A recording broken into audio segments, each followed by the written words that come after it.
Jubilation and emotion as the first passengers touch down in Sydney and reunite with their families. A ban on international travel was lifted on Monday after more than 18 months. And now, fully vaccinated Australians are arriving without having to quarantine. It's a pretty emotional day today.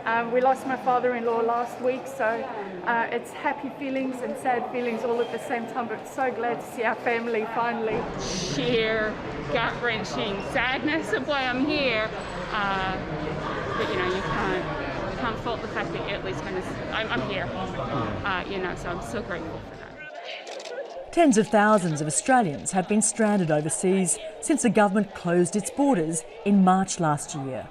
Caps on passenger numbers coming into Australian airports also caused problems for those wanting to return home during the pandemic. Feels really good. I'm actually here for my dad's funeral. So I've been trying to come home for a year and a half. For now, flights are limited to Australian citizens, permanent residents and immediate families who are now free to travel without a permit. But that doesn't apply to tourists, visa holders and temporary residents.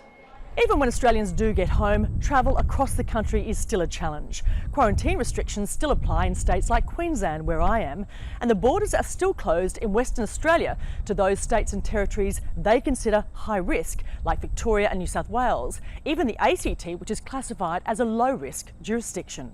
Susie Keedy is an Australian living in Hong Kong. She's due to fly into Sydney in 2 weeks' time, but she says her travel plans are complicated by different rules in each state. It's absolutely a logistical challenge. My family are spread across New South Wales, South Australia and Queensland. So, firstly, getting across the international border, that was sort of hurdle number one. And now having to navigate the different restrictions and the different approaches to domestic borders, remains challenging. That's a hurdle these reunited families are willing to overlook for now. Sarah Clarke, Al Jazeera, Queensland, Australia.